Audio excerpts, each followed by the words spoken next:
The scream came first, then the silence. Lyra Ashworth sat frozen at the long wooden table, as the messenger's words echoed through the hall, bouncing off stone walls that suddenly felt too close. Every eye in the room turned to her. Her father's cup slipped from his hand and cracked against the floor, and nobody moved to pick it up. "Read it again," said Edmund Ashworth, his voice shaking in a way Lyra had never heard before. The messenger, a thin young man with nervous hands, unrolled the parchment once more. By order of the Alpha King Damien Voss, all unbonded women of registered scent between the ages of 18 and 25 are to present themselves at the palace for testing. Any woman whose scent matches the king's is to remain at court until the bond is confirmed or denied. Lyra's stomach turned to ice. She had heard the stories, the way every girl in the kingdom had heard them, whispered over fires and passed between friends like a warning. Alpha King Damien Voss did not choose gently. He was said to be as cold as winter stone, a man who had buried 2 advisors for questioning him, and exiled a cousin for disagreeing with a hunting decision. Some said his own wolf had grown so powerful that ordinary men could not stand near him without their knees buckling. Others said he had never once smiled since the day he took the throne, and now her name had been called. Her scent, flagged during the mandatory registry 3 days earlier, had been marked as a possible match. "There must be a mistake," Lyra whispered, gripping the edge of the table so hard her knuckles turned white. "There is no mistake in the registry," her father said quietly. He looked older suddenly, the lines around his eyes deeper than she remembered. As beta of a small border pack, Edmund Ashworth had spent his life trying to keep his family out of the king's notice, not because he did not respect Damien Voss, but because he understood exactly what kind of danger came with royal attention. Power like that did not share. It consumed. Lyra stood, her chair scraping against the stone floor. She needed air. She needed to think. She pushed past the messenger and out through the heavy wooden doors, into the cool evening, where the sky had turned the color of a bruise. The training yard stretched before her, empty at this hour, except for the soft glow of torchlight along the fence posts. She pressed her palm against the rough wood of the fence, and breathed. In, out. She tried to remember every story she had ever heard about mates, about the bond, about what it meant to be chosen. Her whole life she had imagined finding her mate the way her parents had, through chance meetings and slow-building affection, not through a decree stamped with a royal seal and enforced by soldiers. If she truly was his mate, there would be no refusing him. The bond, once confirmed, could not be denied without terrible consequences for both parties, sometimes for years. She had seen what happened to a girl from a neighboring pack 2 winters ago, a young woman named Odessa who had resisted her fated bond. The rejection had left her hollow, sick with a grief that never seemed to lift, until she eventually left the kingdom entirely, just to escape the reminder. Lyra did not want that life. She did not want any life chosen for her by a stranger with a crown and a reputation for cruelty. A voice startled her from behind. "You look like you've seen a ghost." She spun around to find Ezra Caldwell leaning against the fence a few feet away, arms crossed, a half-smile on his face that did not quite reach his eyes. He was a soldier in her father's guard, quiet and steady, the kind of man people underestimated, because he rarely spoke unless he had something worth saying. Lyra had known him for years, mostly in passing, a nod here, a brief conversation there. He was not a close friend, but he was familiar, and right now, familiar felt like the only solid ground left. "Worse than a ghost," Lyra said, "a summons." Ezra's expression shifted, understanding dawning. "The registry. You heard already?" "Everyone's heard. The messenger rode through 3 packs before he reached yours. People are talking." He paused, studying her face. "You're one of the names." It was not a question, but she nodded anyway, because saying it out loud made it feel more real, and more terrifying. "I can't go," she said, the words tumbling out before she could stop them. "I can't be tested. I can't stand in front of him and let him decide what happens to the rest of my life, like I'm a piece of property being appraised." Ezra was quiet for a long moment, watching her the way he watched everything, carefully, like he was searching for the detail other people missed. "Then don't go." "It's not a request, Ezra. It's a royal order." "There's one exception," he said slowly, as if the idea was only forming as he spoke it. "If a woman is already bonded to a mate, the king's law doesn't touch her. No unbonded woman is called, if she's already claimed. Lyra's heart began to race, not with relief, but with the dangerous shape of an idea taking form in her mind. I'm not bonded to anyone. No, Ezra agreed. But nobody at the palace knows that for certain. All they know is what's reported to them. She stared at him, understanding creeping in slowly, and with it, a mixture of fear and something close to hope. You're suggesting I lie. I'm suggesting you survive, he said simply. For now, at least. Buy yourself time. Figure out the rest later. And who would I claim as my mate? I can't invent a person from nothing. They'd want proof. A name. A face. She stopped, because she had said the word face while looking directly at his, and the realization settled over both of them at the same moment, awkward and sudden. Ezra straightened, clearing his throat, but he did not step back. I'm not saying it has to be me, he said, though his tone suggested he had already considered it. Why would you even offer? You'd be lying to the crown. If anyone found out, you could be punished. Exiled. Worse. I have my reasons, Ezra said, and something flickered behind his eyes, quick and guarded, gone before she could name it.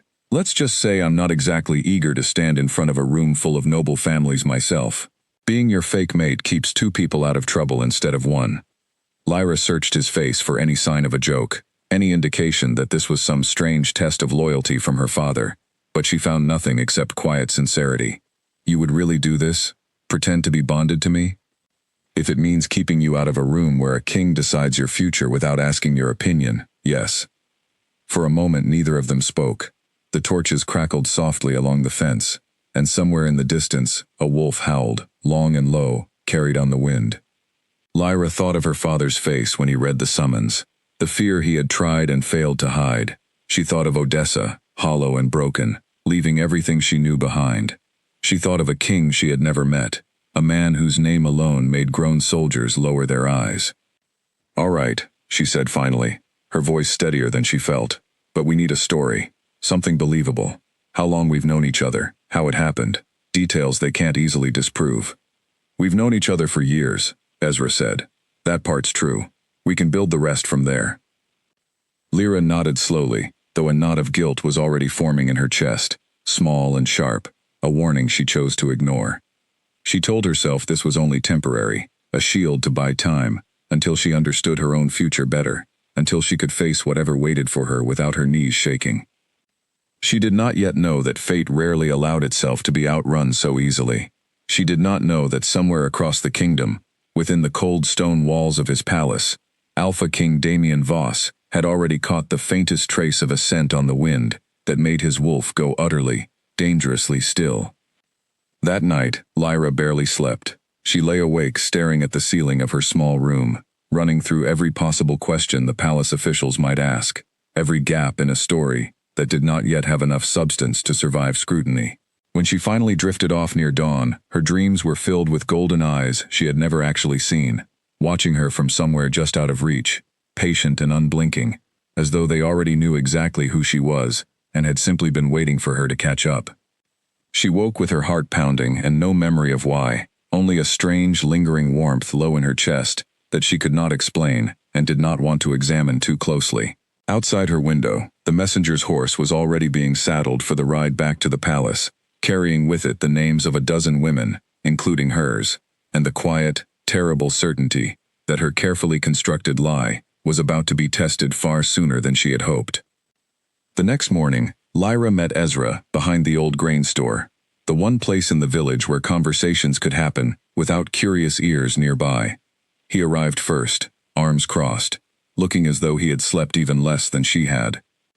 We need to get our story straight before anyone asks a single question, he said, without greeting her. If we hesitate, if our answers don't match, they'll know immediately. I've thought about it all night, Lyra said, pulling her cloak tighter against the morning chill. We say we've known each other for years, which is true. We say the bond formed slowly, not all at once, because instant bonds draw more attention and more scrutiny. We say we kept it quiet, because I wanted to tell my father myself, in my own time. Ezra nodded, considering. That works. It explains why no one's heard about it before now. What about the moment itself? They'll ask when you first realized. Lyra hesitated. This was the part she had turned over again and again in her mind, unable to settle on an answer that felt believable without sounding rehearsed. "The Harvest Festival," she said finally. "Last autumn, there was a bonfire, remember? You pulled me back before I stepped too close to the flames." "I remember," Ezra said, something unreadable passing over his face. "That's a good detail. Real enough that if anyone asks around, people will confirm it happened, even if they don't know what it meant to us." "Us," Lyra repeated softly, testing the word. It felt strange in her mouth, foreign and yet oddly comfortable, like a coat that did not quite fit, but kept out the cold all the same.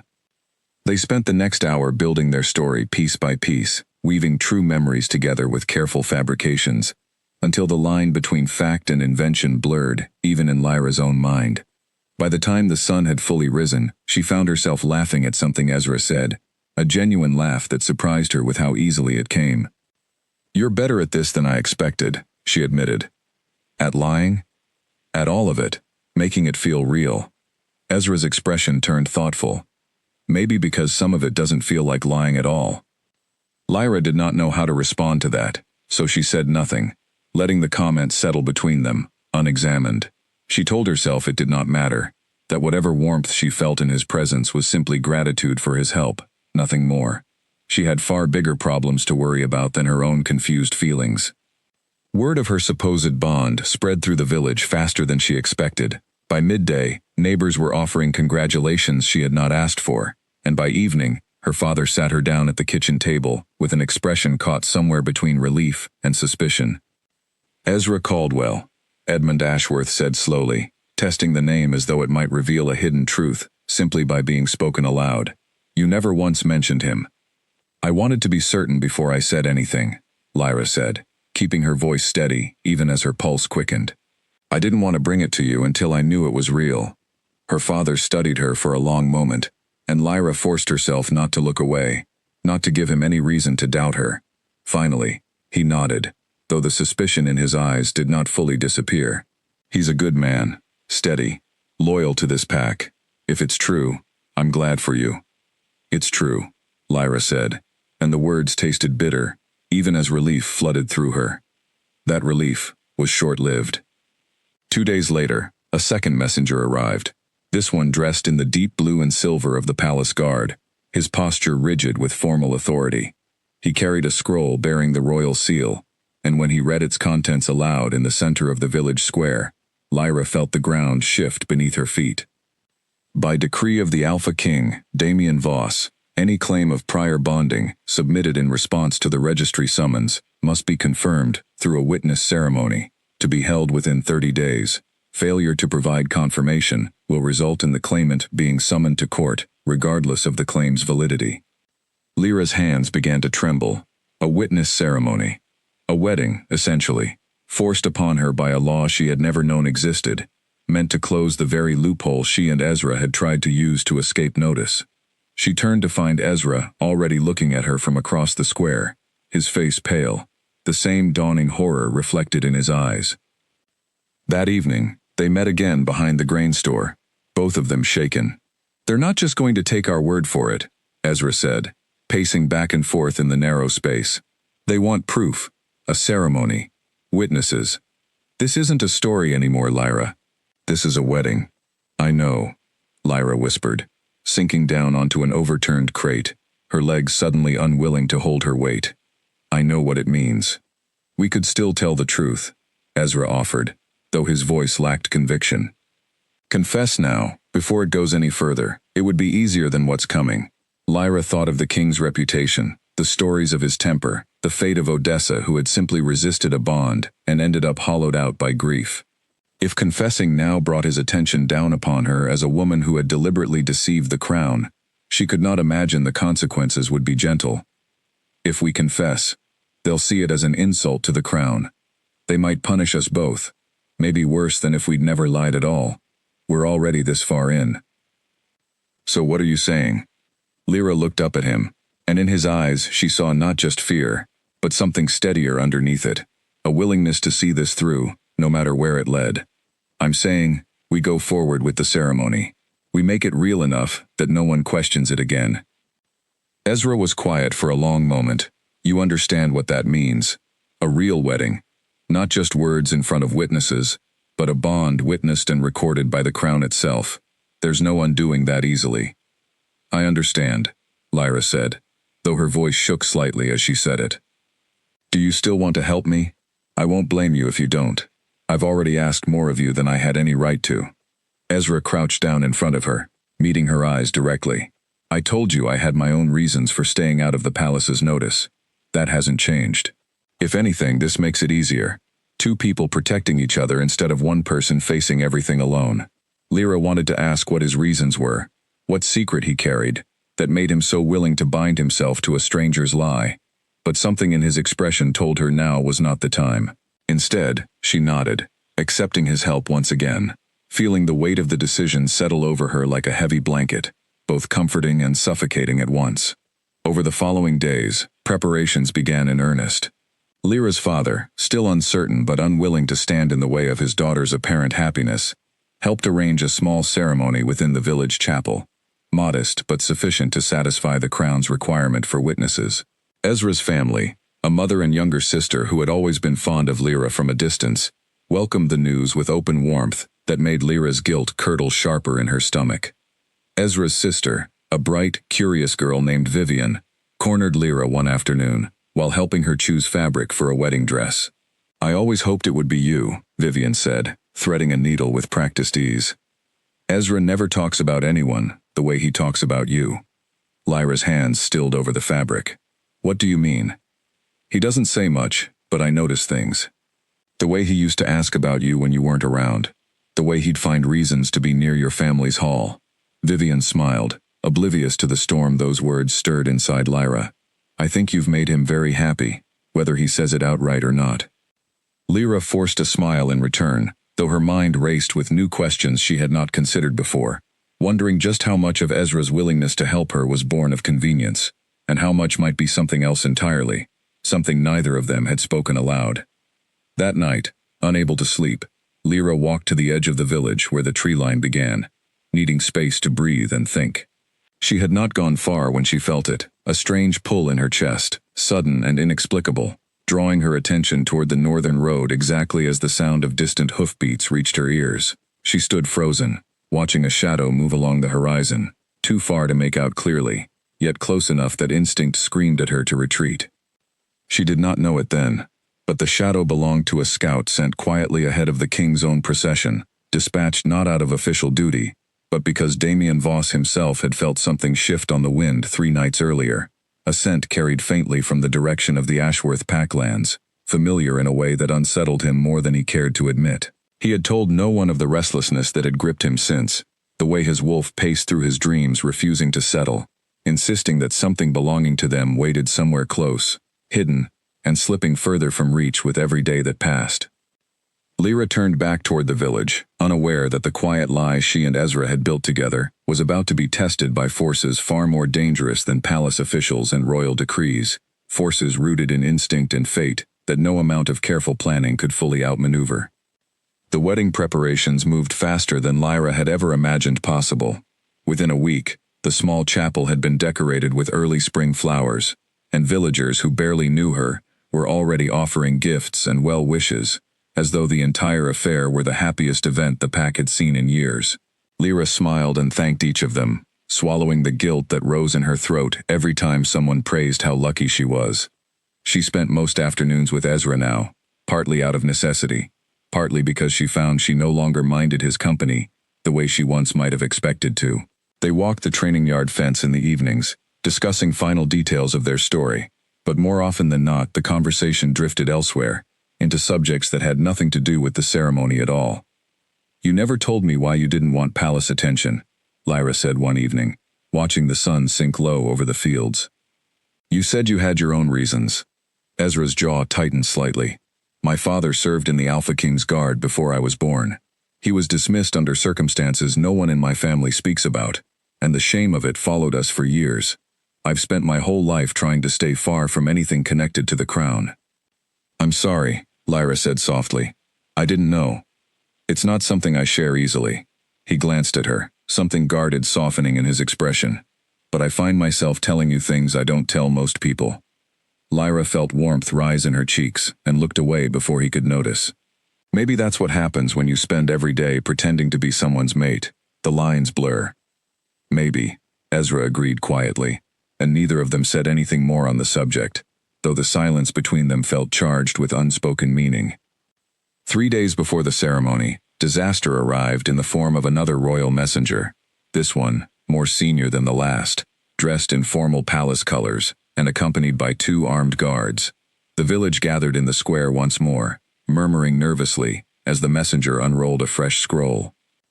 By order of the Alpha King, a royal witness will be present at all confirmation ceremonies, held in response to bonding claims filed during the recent registry summons.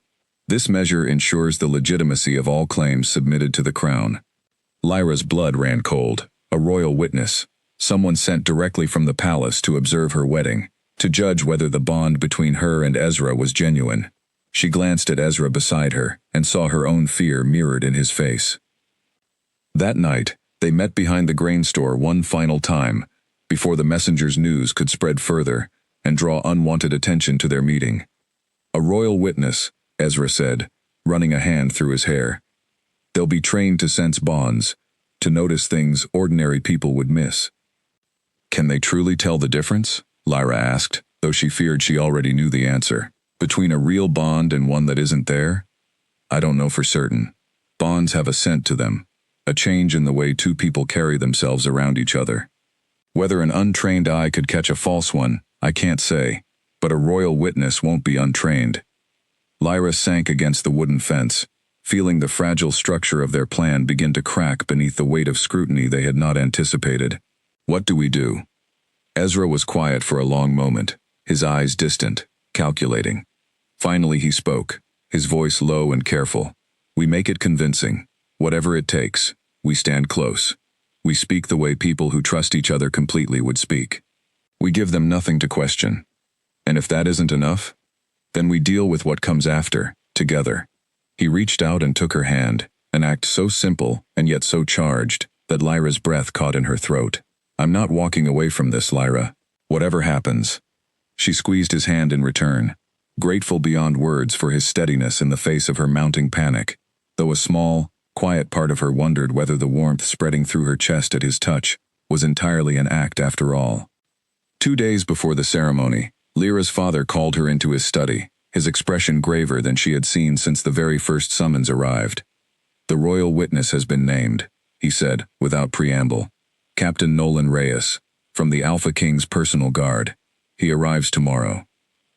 Lyra's stomach twisted. Someone from the king's personal guard? Why would someone so senior be sent for a village ceremony? Her father's eyes searched hers, and for a moment she feared he could see straight through to the lie she had been carrying. I don't know, Lyra. But it troubles me. The crown does not send its most trusted men for matters it considers small.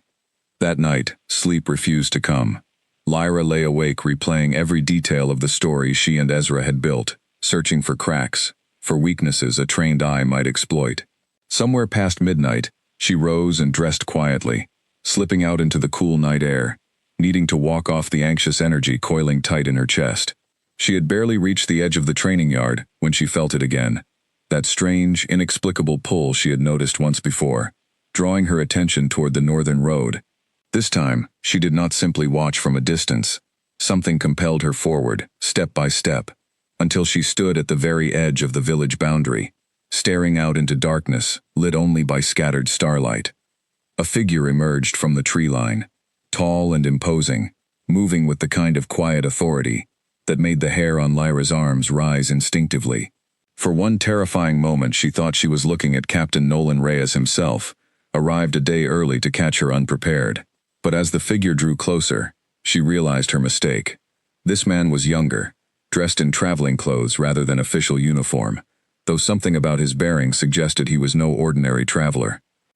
You're out late, the stranger said, his voice low and measured, carrying an authority that seemed at odds with his simple clothing.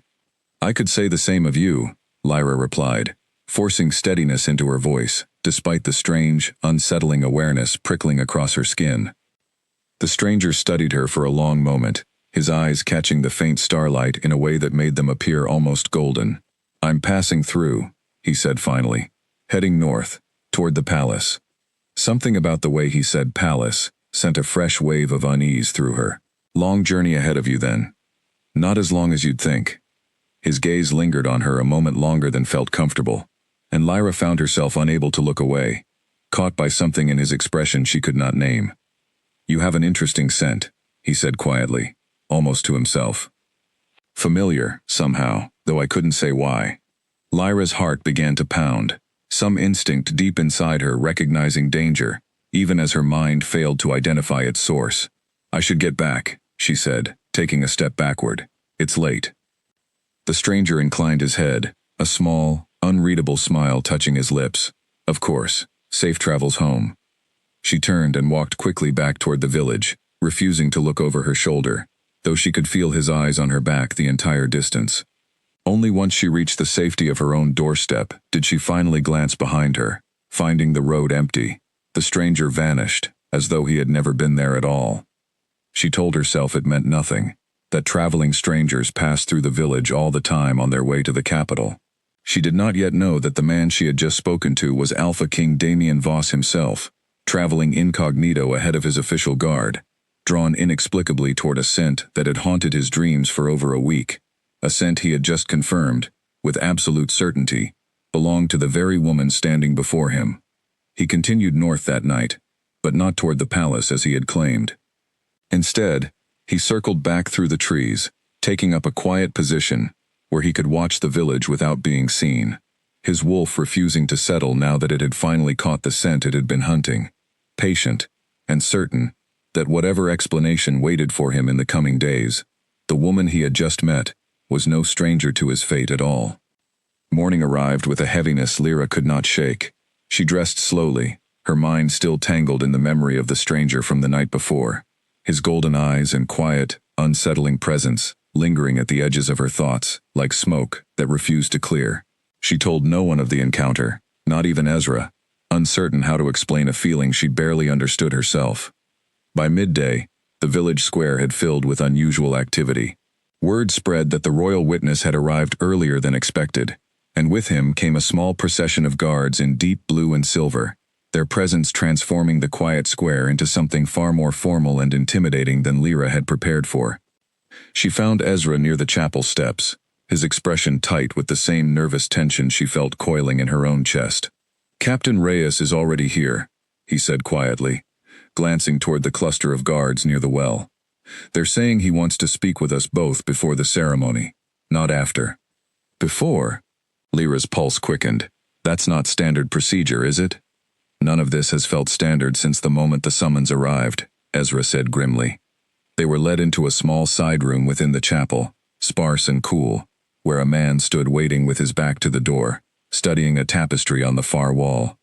When he turned, Lyra found herself facing someone far younger than she had expected for a captain of the royal guard, his face sharp and observant, his eyes carrying the particular alertness of someone trained to notice details others missed. Lyra Ashworth. Ezra Caldwell, Captain Nolan Reyes said, his voice even and measured. Thank you for meeting with me before the ceremony. I have a few questions, simple ones, nothing to concern yourselves with. Of course, Lyra said, forcing calm into her voice, even as her heart hammered against her ribs. Nolan's eyes moved between them, assessing. When did the bond first form between you? Last autumn, Ezra answered smoothly, exactly as they had rehearsed. During the harvest festival. And you felt it immediately, both of you, or did it develop over time? Over time, Lyra said. We'd known each other for years before that. It wasn't sudden. Nolan nodded slowly, though his expression remained unreadable. That's unusual. Most reported bonds describe an immediate recognition, a physical certainty from the very first contact. A bond that develops gradually is rarer, though not unheard of. Every bond is different, Ezra said, his tone carefully neutral. Ours simply took its own path. Indeed. Nolan studied them both a moment longer, then reached into a leather satchel at his side, and withdrew a small vial containing a pale, shimmering liquid. A formality, nothing more. This solution reacts to the presence of a genuine bond when applied to the skin. It will confirm what you've already told me. Lyra's breath caught. She had heard nothing of such a test.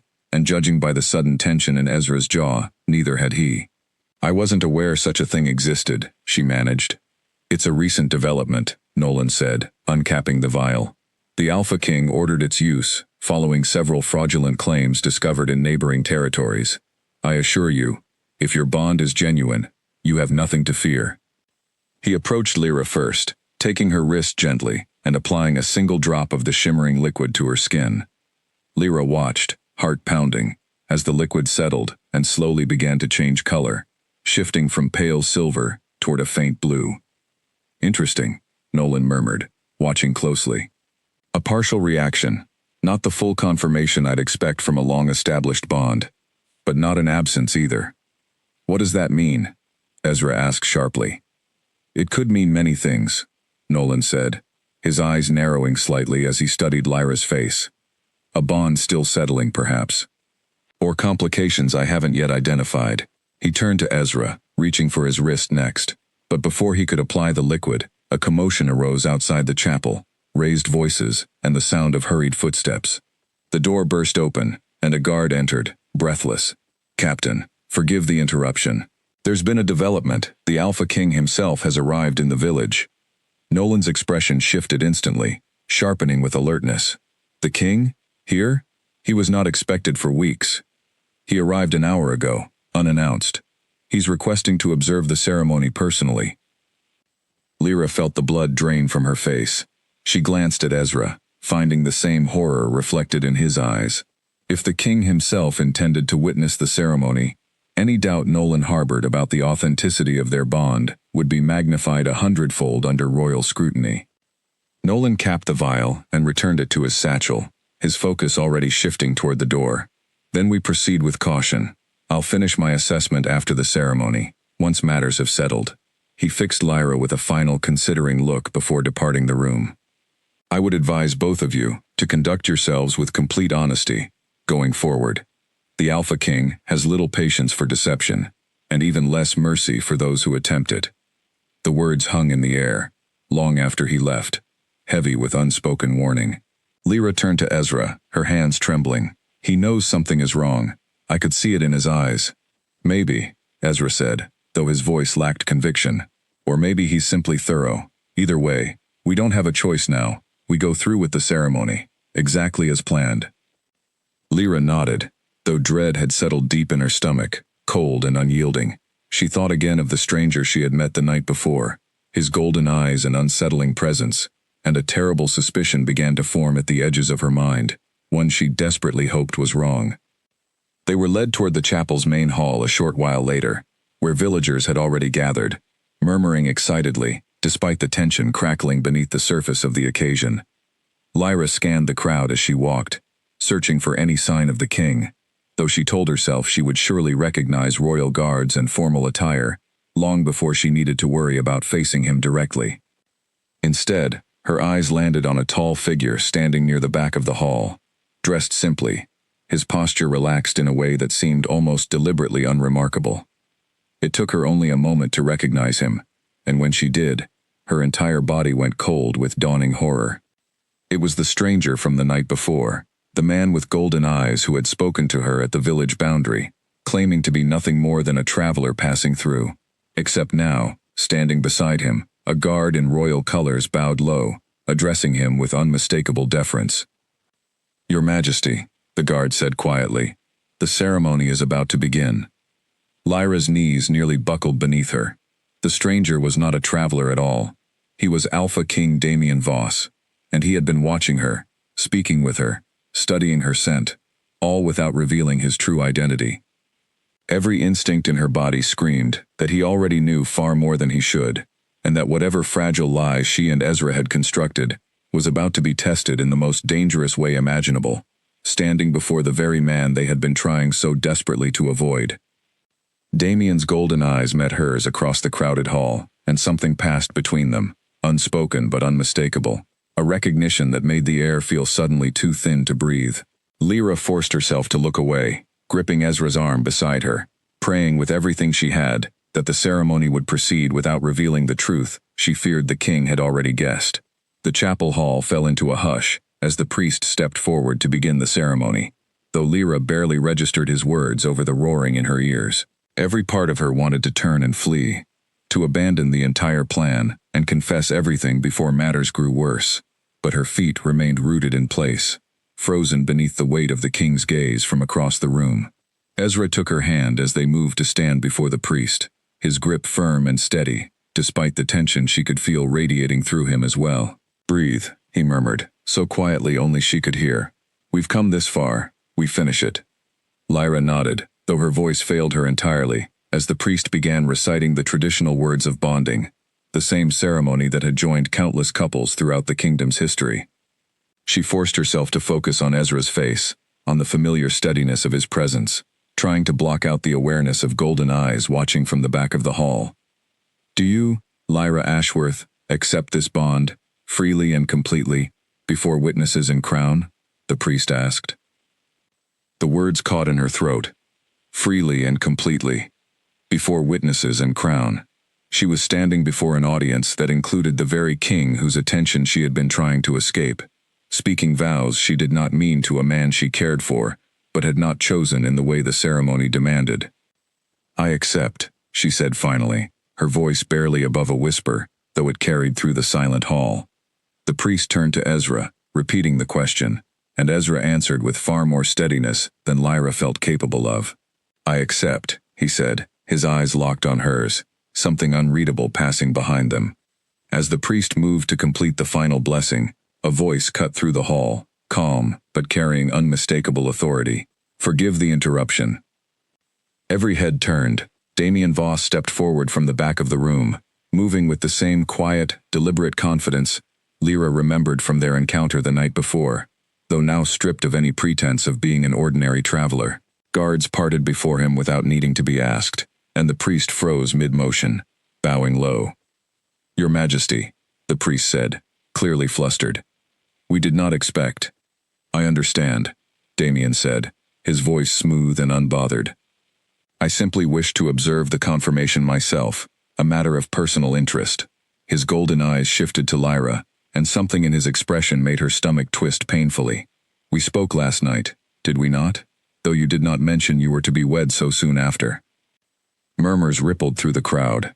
Lyra's face burned as every eye in the hall turned toward her, curious and confused. "I did not realize who you were, Your Majesty," she said carefully, choosing her words with as much care as she could manage under the crushing weight of his attention. "You did not introduce yourself." "No," Damien agreed, a faint, unreadable smile touching his lips. "I did not." He turned to Captain Nolan Reyes, who stood near the doorway, his expression carefully neutral. "Captain, you began an assessment earlier, I understand. Was it completed?" "Not fully, Your Majesty," Nolan admitted. "There was an interruption before I could test the second party." "Then let us complete it now," Damien said, "before the ceremony concludes. I would hate for any doubt to linger over such a significant occasion." Lyra felt the floor tilt beneath her. There was no room left to argue. No way to delay without drawing suspicion far more damaging than whatever the test might reveal. Nolan retrieved the vial once more, approaching Ezra this time, applying a single drop of shimmering liquid to his wrist. The hall waited in tense silence as the liquid settled, slowly shifting in color, though far more faintly than it had for Lyra, barely a whisper of blue against the pale silver base. Nolan's brow furrowed, and he glanced up at Damien with clear uncertainty. "The reaction is weak, Your Majesty. Weaker than I would expect for a bond of this claimed duration." A ripple of unease moved through the gathered villagers. Lyra's father stepped forward, concern etched across his face, though he said nothing, clearly uncertain how to intervene in a matter now entirely out of his hands. Damien studied the vial for a long moment, then turned his attention back to Lyra, his golden eyes sharp and assessing in a way that made her feel as though he could see straight through every careful lie she had constructed. "Tell me," he said quietly, though his voice carried easily through the silent hall, "when exactly did you first feel the pull of this bond? Not the story you've prepared, the truth." Lyra's heart pounded so violently she feared everyone in the room could hear it. She glanced at Ezra, finding no answer in his expression, only the same desperate uncertainty she felt herself. "I felt it grow over time, Your Majesty," she said, forcing steadiness into her voice. "Not all at once." "Interesting," Damien said softly, though something in his tone suggested he did not believe her. Not entirely.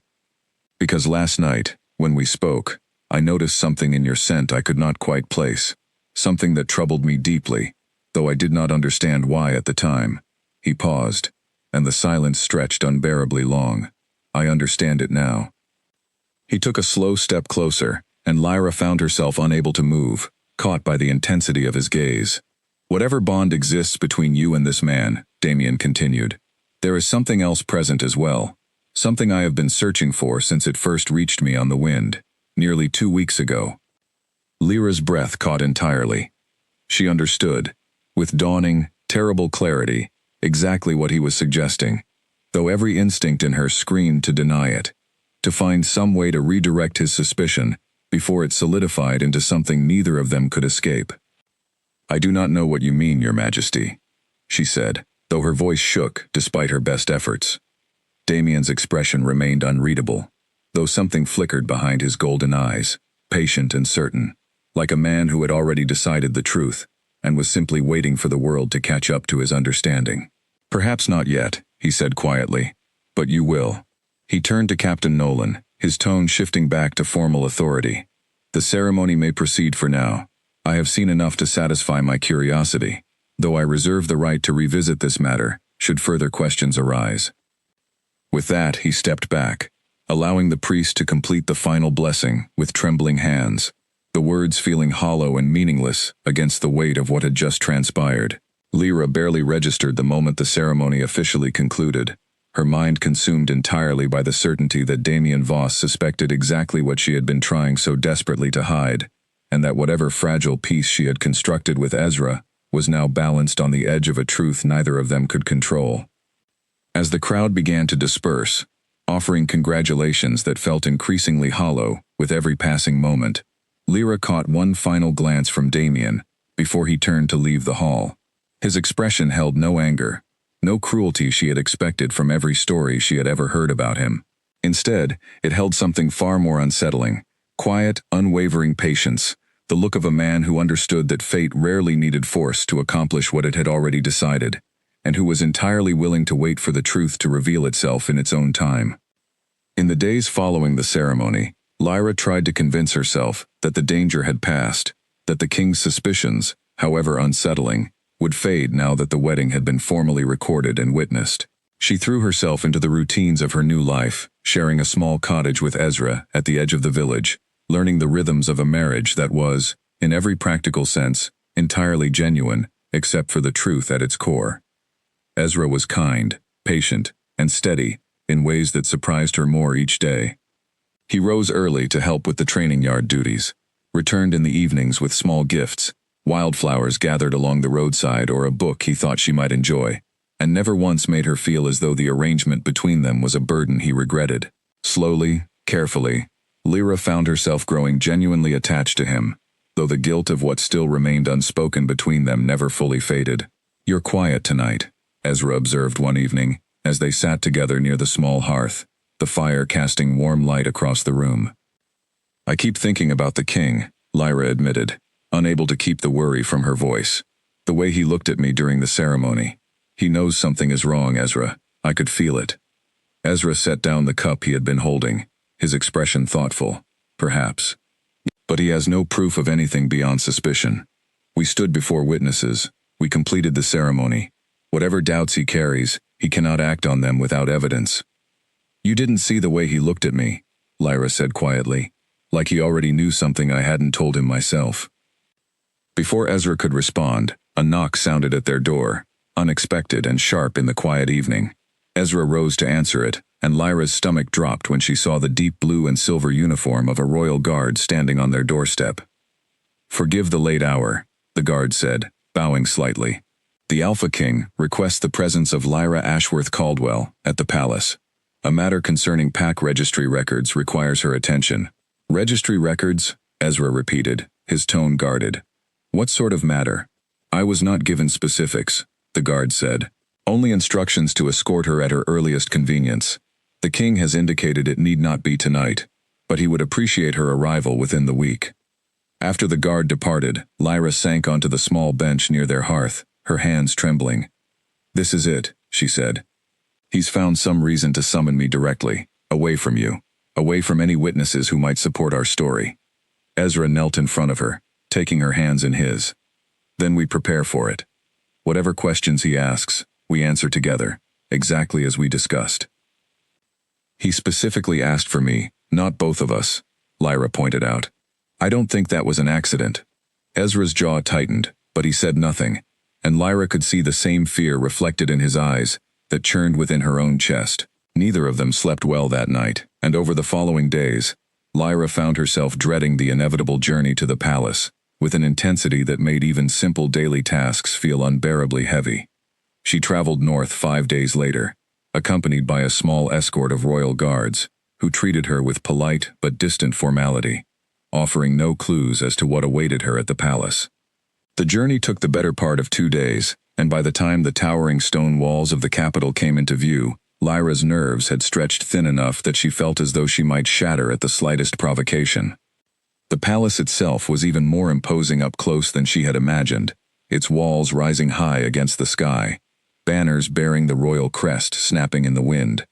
She was led through long corridors lined with tapestries, depicting battles and victories long past, until finally, she found herself standing before a set of heavy wooden doors that opened into a private study.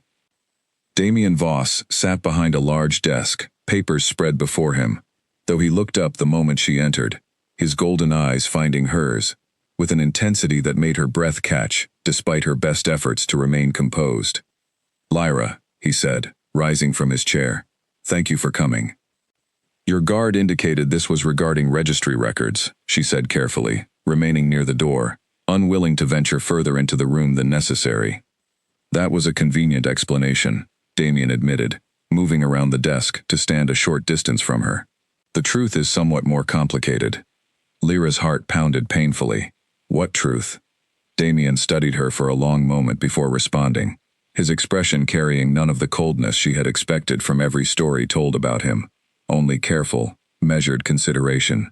Since the night we met on the road outside your village, I have not been able to shake a certainty I cannot fully explain. A pull, if you will, toward you specifically. Not toward your husband, toward you. I don't understand what you're suggesting, Lyra said, though her voice betrayed her uncertainty. I believe you understand perfectly well, Damien said quietly, but are afraid to acknowledge it. He took a slow step closer, though he maintained enough distance to avoid crowding her entirely. I have reviewed the registry records myself, the ones your guard mentioned as a pretense. Your scent was flagged as a possible match to mine before your marriage was ever announced. I want to understand why a match flagged with such clarity produced only a partial reaction during Captain Reyes's test, unless something about the bond itself remains unresolved. Lyra's mouth went dry. The test could have been flawed. These things aren't always precise. Perhaps, Damien allowed, though his tone made clear he did not believe it. Or perhaps the bond between you and your husband, however genuine your affection for him may be, is not the fated bond the registry detected at all. The words hung between them, heavy and undeniable, and Lyra found she had no response that did not feel like a confession. She turned away, moving toward the tall window overlooking the palace grounds, needing distance from the intensity of his gaze, even for a moment. Why does it matter to you? She asked finally, her voice quieter than she intended. You have no shortage of women who would gladly stand where I'm standing now, without any complications attached. Perhaps, Damien said, moving to stand beside her at the window, though not touching her. But fate rarely concerns itself with convenience. If you are truly my mate, Lyra, no marriage, no ceremony, no carefully constructed story will change that fact. It will only delay what is already inevitable. Lyra closed her eyes, feeling the weight of his words settle over her like a physical burden. She thought of Ezra, waiting for her at home, steady and kind and entirely undeserving of the complications her lie had brought into his life. She thought of the vows she had spoken before witnesses, hollow though they might have been in one sense, and genuine in so many others. I won't abandon my husband, she said finally, opening her eyes to meet his gaze directly. Whatever the registry says, whatever you believe about fate, I made a commitment, and I intend to honor it. Something shifted in Damien's expression, not anger, but a kind of patient, unshakable certainty that unsettled her more than any outburst could have. I would not ask you to abandon anything, he said quietly. Not yet. But I think you already sense what I sense, Lyra. And I do not believe either of us has the power to outrun it forever. Lyra returned home 3 days later, quieter and more withdrawn than when she had left, though she offered Ezra only vague explanations about registry paperwork and administrative delays. She could not bring herself to repeat Damien's words aloud, could not voice the fear that had settled deep in her chest since standing beside him at that window, feeling a pull she had no name for, and no way to explain away. Ezra noticed the change in her immediately, though he said nothing at first, giving her space to settle back into their routine. It was nearly a week before he finally raised the subject, one evening as they sat together after dinner, the fire burning low in the hearth. You've been distant since you returned from the palace, he said carefully. Whatever happened there, I think it's time you told me.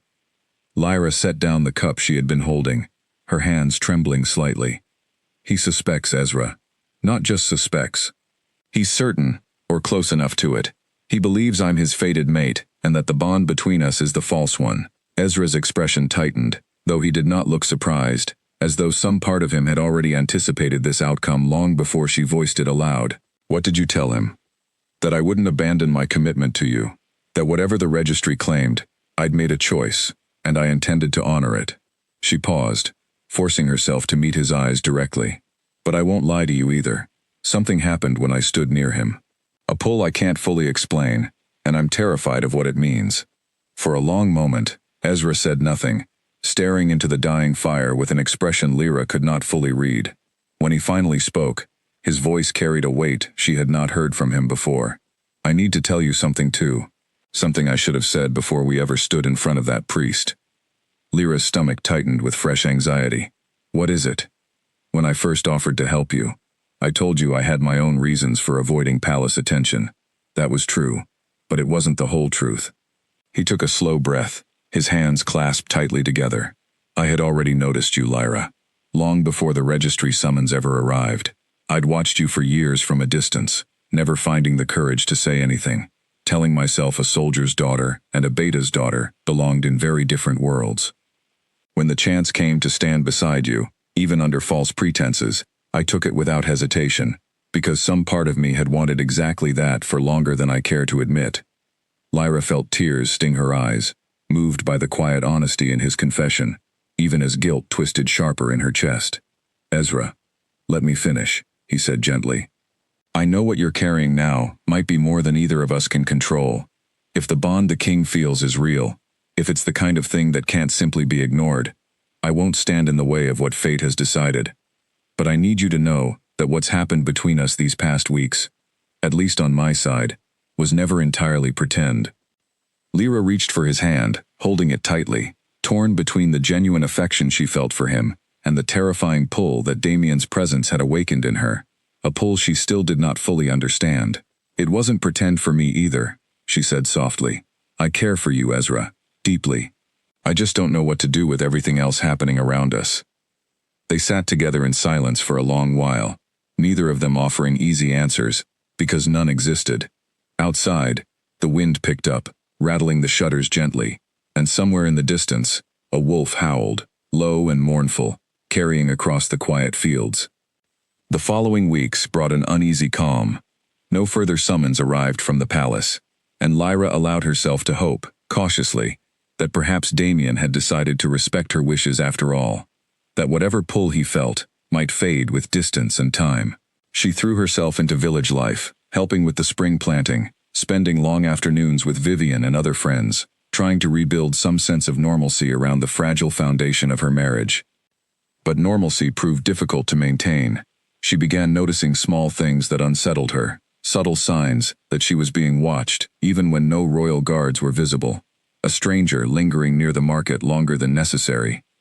A raven that seemed to appear wherever she walked, perched silently on fence posts and rooftops, watching with an intelligence that felt distinctly unnatural for an ordinary bird.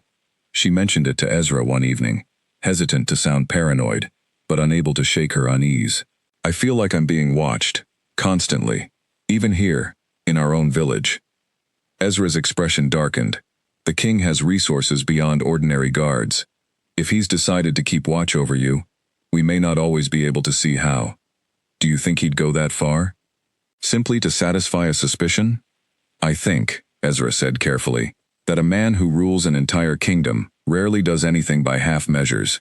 If he believes you're his fated mate, patience may simply be his current strategy, not evidence that he's given up entirely.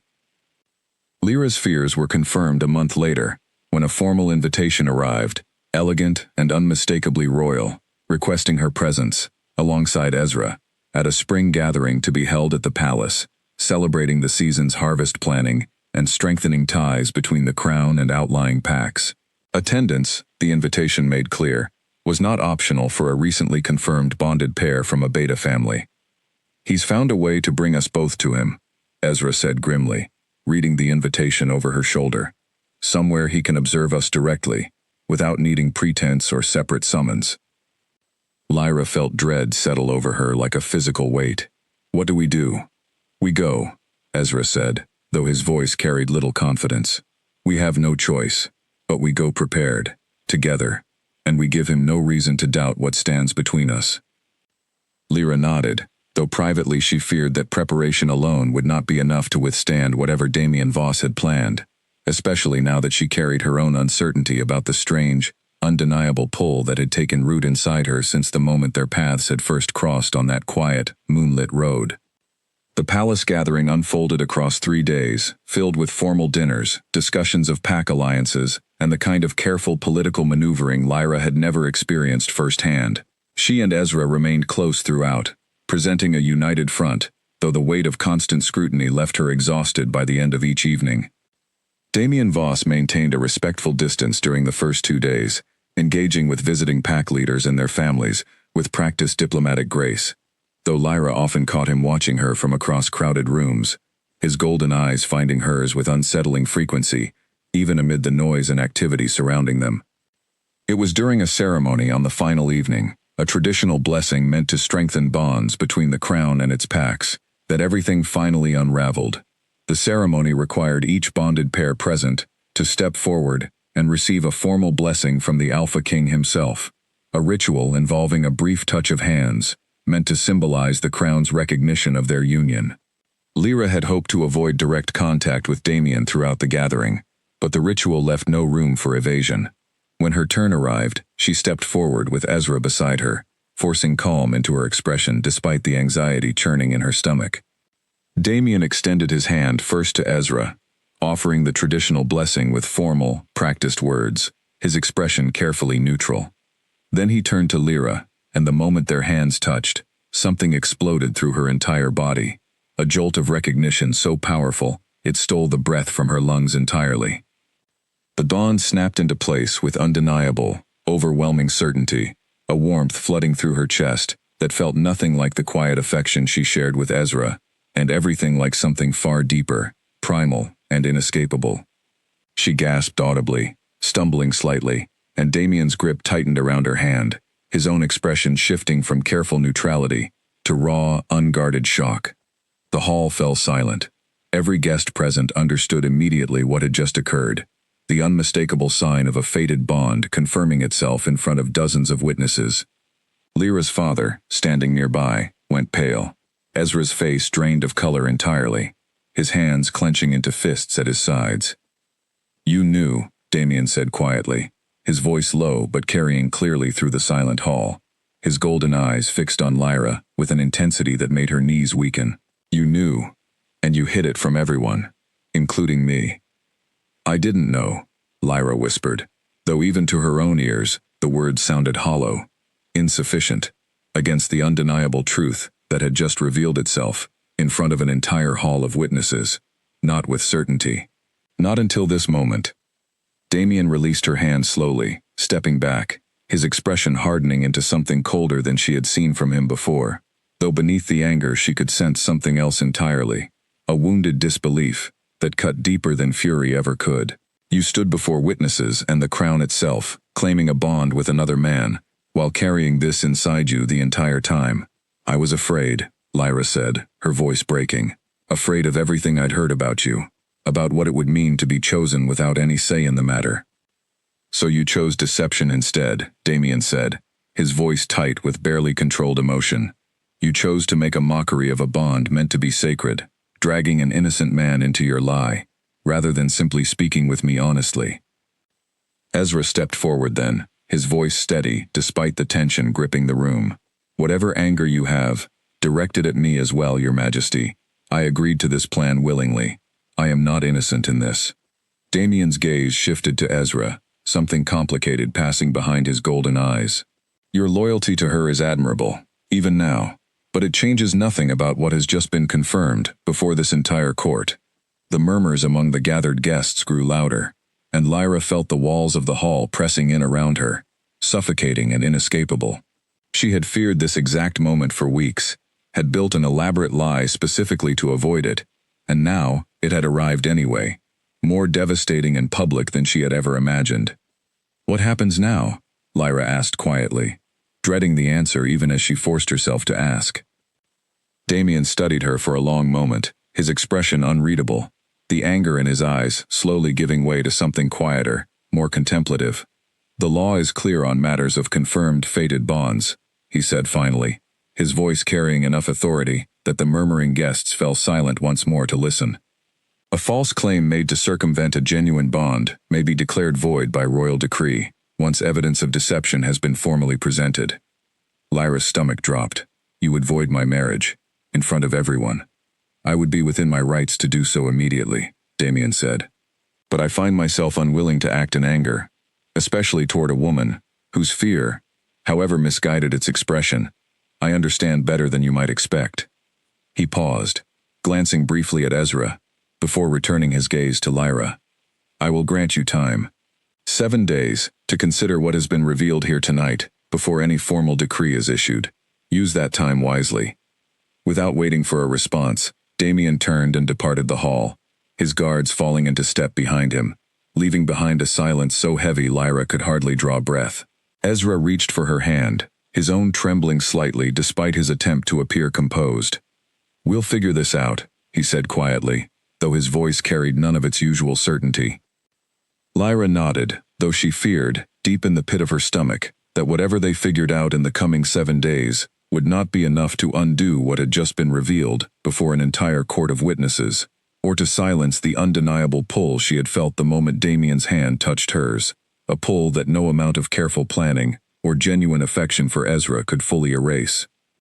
The 7 days that followed felt longer than any span of time Lyra had ever endured. The village, once filled with warm congratulations over her marriage, now buzzed with a different kind of talk entirely, hushed conversations that stopped abruptly whenever she walked past.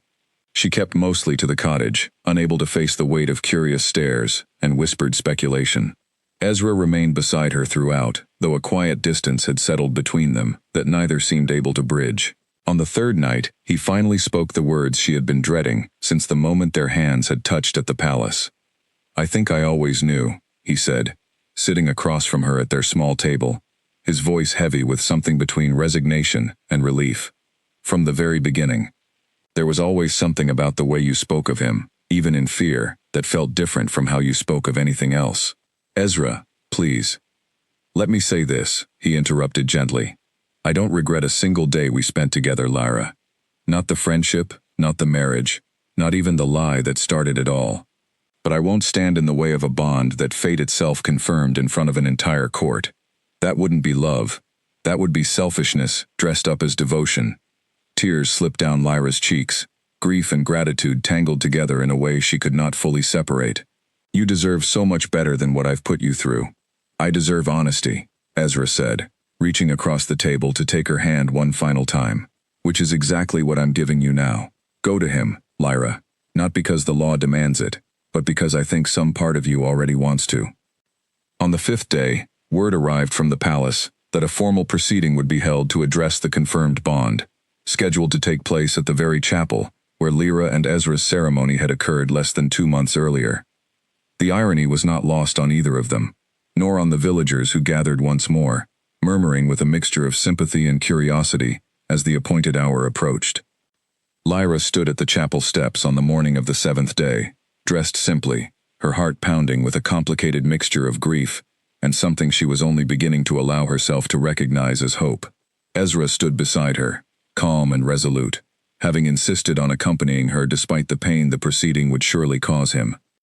Inside, Captain Nolan Reyes stood ready to formally record the dissolution of the false bond, papers spread across a small table near the very altar where vows had once been exchanged.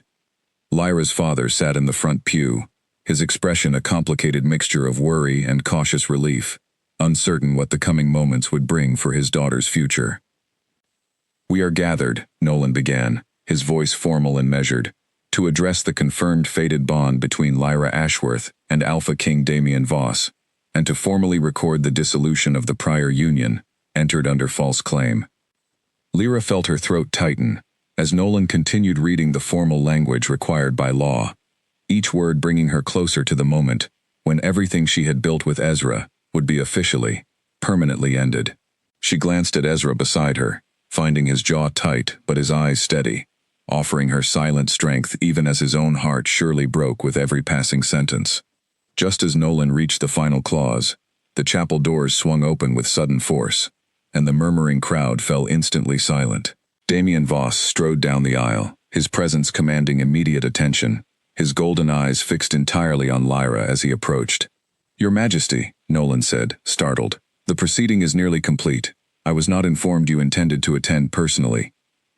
"I did not intend to remain absent from something this significant," Damian said, his gaze never leaving Lyra's face. "Not after everything that has led us here." The crowd watched in tense silence as he closed the distance between them, stopping only a few feet away. Lyra searched his expression, uncertain what to expect after the anger she had witnessed at the palace, but finding instead something far softer, though no less intense. "I have spent the last 7 days considering everything that was said, and everything that was left unsaid, between us," Damian began, his voice carrying clearly through the silent chapel. "I understand now why you did what you did. Every story you had heard about me painted a portrait of a man incapable of choice or gentleness, a fate to be feared rather than embraced. I cannot fault you entirely for believing those stories, when I have done little in my reign to disprove them." Lyra's breath caught. "Your Majesty." "Let me finish," Damian said gently, though the authority in his voice remained unmistakable. "I do not wish to claim you through decree or law alone, Lyra. A bond confirmed by fate is not the same as a heart freely given, and I have come to understand, these past 7 days, that I want both from you, not merely one enforced by circumstance." He glanced briefly at Ezra, something like genuine respect passing across his features. "Your husband's loyalty to you, even now, speaks to a character I admire, whatever complications his presence has created for me personally. I have no wish to punish him for a kindness born of care for someone he loves." Ezra inclined his head slightly, though he said nothing, watching the exchange with careful attention. Damian turned back to Lyra, and for the first time since she had met him, she saw something almost vulnerable in his expression, a crack in the composed authority he carried so effortlessly. "I am not asking you to stand before me today, simply because fate has decreed it. I am asking you to choose it, freely, in your own time, once you have had the chance to know me as more than the stories that frightened you into deception in the first place." The chapel remained utterly silent, every witness holding their breath, waiting to see how Lyra would respond to words that had shattered every expectation they carried about the cold, unforgiving Alpha King they had heard whispered about for years. Lyra stood motionless for a long moment, the weight of every eye in the chapel pressing down upon her, though strangely, the pressure no longer felt suffocating in the way it once had. She looked at Damian, truly looked at him, past the crown and the reputation, and the fear that had governed every decision she had made since the registry summons first arrived weeks ago. She saw instead a man who had traveled disguised as a stranger simply to understand her, before revealing his identity. A man who had granted her 7 days to grieve a marriage, rather than dissolving it in anger the moment truth was revealed. A man who stood now, before an entire chapel of witnesses, admitting vulnerability, rather than demanding compliance. "You said you wanted me to choose this freely," Lyra said finally, her voice steadier than she expected. "In my own time." "I did," Damian confirmed. "And I meant it. Then I need you to understand something first." She turned slightly toward Ezra, who watched her with quiet, steady patience. no trace of resentment in his expression despite everything the moment must have cost him. Ezra Caldwell gave me kindness when I had no right to ask for it. He risked his own standing, his own safety, to protect me from a fear I hadn't yet learned to face honestly. Whatever happens between us now, Your Majesty, I will not pretend that chapter of my life meant nothing. It meant everything, in its own way. I would never ask you to pretend otherwise, Damien said quietly. Nor would I wish for a bond built on erasing what came before it. Fate does not require forgetting, only honesty, moving forward. Lyra turned back to him, something settling and clarifying inside her chest. The strange pull she had felt since their very first meeting finally beginning to make sense, not as an inescapable trap, but as a possibility she had been too frightened to consider fully. Then I would like time, she said, not to run from this, not anymore, but to understand it properly, to know you as you truly are, away from decrees and registries and formal ceremonies rushed by fear. A faint, genuine smile touched Damien's lips, the first she had seen from him since their strange encounter on the moonlit road weeks earlier. That, he said, I can grant, gladly. Captain Nolan Reyes cleared his throat gently, drawing attention back to the papers still spread across the small table near the altar. Your Majesty, regarding the formal dissolution of the prior union. Proceed with the dissolution, Damien said, but with the record reflecting that it was entered in good faith by both parties, out of fear rather than malice, and dissolved with mutual understanding rather than punishment. I want no shame attached to either name in the Crown's records. Nolan nodded, making the necessary notations, and Lyra felt a weight lift from her chest that she had carried since the very first messenger arrived at her father's hall so many weeks ago. She turned to Ezra one final time, her voice thick with emotion. Thank you, she said simply, for everything. Be happy, Lyra, Ezra said, his own eyes glistening despite the steady composure he maintained. That's all I ever truly wanted for you, in whatever form it finally took. He stepped back, allowing the crowd to part around him as he made his way toward the chapel doors, his sister Vivian moving quickly to his side, offering quiet comfort as they departed together. Lyra watched him go with a bittersweet ache in her chest, grateful beyond measure for the friendship and protection he had offered her, even as she felt herself turning, slowly and surely, toward the future waiting patiently beside her. In the months that followed, Lyra remained at her family's packlands rather than moving immediately to the palace, exactly as Damien had promised. He visited often, sometimes formally, sometimes quietly and without announcement, exactly as he had the very first night they met. Slowly, the fear that had defined her earliest understanding of him gave way to something far richer, a friendship built on genuine conversation, shared laughter, and a patience she had never expected from a man carrying the weight of an entire kingdom's expectations. The villagers who had once whispered about scandal now spoke instead of an unlikely romance that had somehow found its footing despite every obstacle placed in its path. Ezra, for his part, found his own path forward in time, eventually courting a kind woman from a neighboring pack, who valued his quiet steadiness exactly as Lyra once had, though in a way that finally belonged fully to him, rather than borrowed from circumstance.